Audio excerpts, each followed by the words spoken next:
أعوذ بالله من الشيطان الرجيم. بسم الله الرحمن الرحيم. وإذا مس الإنسان الضر دعانا لجنبه أو قاعدا أو قائما فلما كشفنا عنه ضره مر كأن لم يدعنا إلى ضر مسه كذلك زين للمسرفين ما كانوا يعملون. Dan apabila manusia ditimpa bahaya, dia berdoa kepada kami dalam keadaan berbaring, duduk dan berdiri. Tetapi setelah kami hilangkan bahaya itu darinya, dia kembali ke jalan yang sesat, seolah-olah dia tidak pernah berdoa kepada kami untuk menghilangkan bahaya yang telah menimpanya. Demikianlah dijadikan terasa indah bagi orang-orang yang melampaui batas apa yang mereka kerjakan.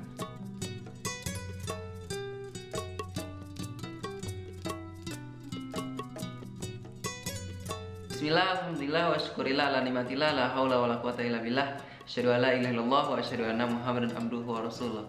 Teman-teman, kalau teman-teman baca asbabun nuzul ayat ini, kalau teman-teman ada yang belum tahu asbabun nuzul itu apa, jadi asbabun nuzul itu adalah behind the scene, kenapa ayat ini turun. Jadi sebab musabab kenapa ayat ini diturunin.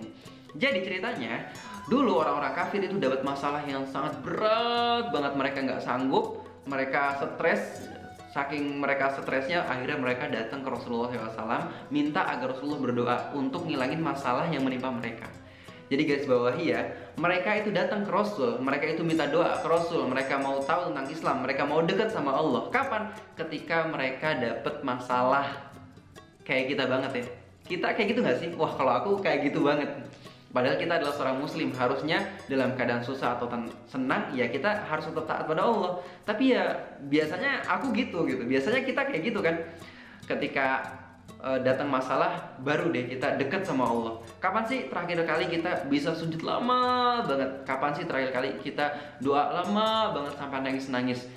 Kita bangun tahajud, kita ingat Allah Subhanahu wa Ta'ala pada saat berdiri, duduk, tiduran, kita ingat Allah terus. Contoh nih ya, misalnya kita lagi ujian nasional nih, atau enggak pengen ujian masuk SMPTN atau ujian masuk perusahaan. Kita tuh biasanya dekat banget sama Allah. Kita bangun pada saat sholat malam, minta dimudahin, atau enggak pada saat siangnya kita sholat duha juga, enggak lupa bersodakoh. Pokoknya kita dekat sama Allah pada saat ujian. Tapi apa kata Allah di ayat ini, ketika ujian itu hilang, masalah itu selesai, kita lupa sama Allah dan kita enggak semangat lagi seperti pada saat kita kena masalah itu. Manusia banget ya, kita banget. Kalau kita perhatiin ayat ini, Allah mention di awal kalimat dengan kata idza. Wa idza masal insana dzurru da'ana. Idza dalam bahasa Arab artinya ketika. Tapi ketika dalam bahasa Arab bukan cuma idza, ada sedikitnya dua, ada in dan ada idza. Bedanya apa? Kalau in itu bisa jadi dan bisa juga nggak jadi, sesuatu yang belum pasti gitu. Tapi kalau idza itu sesuatu yang sudah pasti menimpa setiap orang, menimpa setiap dari kita. Wa idza masal insana dzurru. Jadi setiap manusia itu pasti ditimpa dur, ditimpa cobaan, ditimpa ujian, ditimpa masalah. Setelah kita ditimpa masalah, Allah bilang apa? Da'ana, baru deh kita dekat sama Allah, baru deh kita doa kepada Allah. Ya Allah, tolongin ya Allah, aku udah gak sanggup, masalah ini berat banget ya Allah, aku udah gak kuat, sakit ya Allah, tolongin aku ya Allah. Kapan kita kayak gitu? Pada saat senang atau pada saat susah? Pada saat susah. Padahal ujian, masalah, cobaan yang Allah timpain kepada kita itu nggak ada apa-apanya. Kenapa? Karena Allah mention dengan kata massa.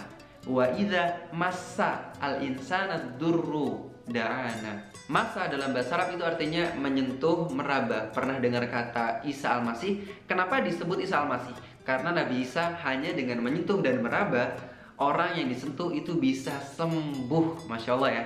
Nah, Allah bilang di ayat ini, kita tuh cuma disentuh. Allah nggak bilang dipukul, dibanting, ditonjok-tonjok. Enggak. Allah cuma bilang, kami sentuh mereka dengan masalah-masalah yang kami berikan, cobaan, ujian. Dan itu cuma sentuhan. Aku tanya deh sama teman-teman, kalau disentuh itu sakit nggak sih? Berdarah nggak sih? Enggak kan? Kasar nggak sih? Berat nggak sih? Enggak. Cuma disentuh. Maka teman-teman, ketika kita mendapatkan ujian, cobaan, musibah yang membuat kita stres, yang membuat kita gue pengen mati aja, jangan teman-teman, datang ke Allah, minta ke Allah, doa ke Allah. Karena setiap masalah yang menimpa kita bagi Allah itu hanya sentuhan.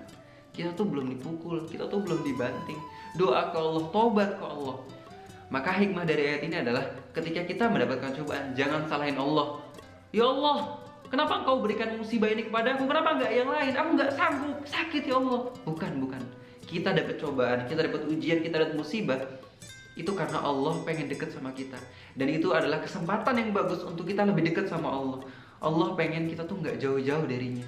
Yuk kita sama-sama doa, semoga Allah Subhanahu wa Ta'ala menguatkan hati kita, menjadikan kita orang yang selalu dekat sama Allah dalam keadaan apapun. Semoga dengan ibadah-ibadah yang kita lakukan selama bulan Ramadan ini membuat kita semakin taat pada Allah Subhanahu wa Ta'ala. Bukan hanya di bulan ini, tapi di bulan-bulan selanjutnya sampai kita mati dalam keadaan husnul khotimah. Amin. Teman-teman jangan lupa baca Qurannya dan juga tadabburi ya. Be humble and stay close with Quran. Assalamualaikum. Nah, teman-teman ingat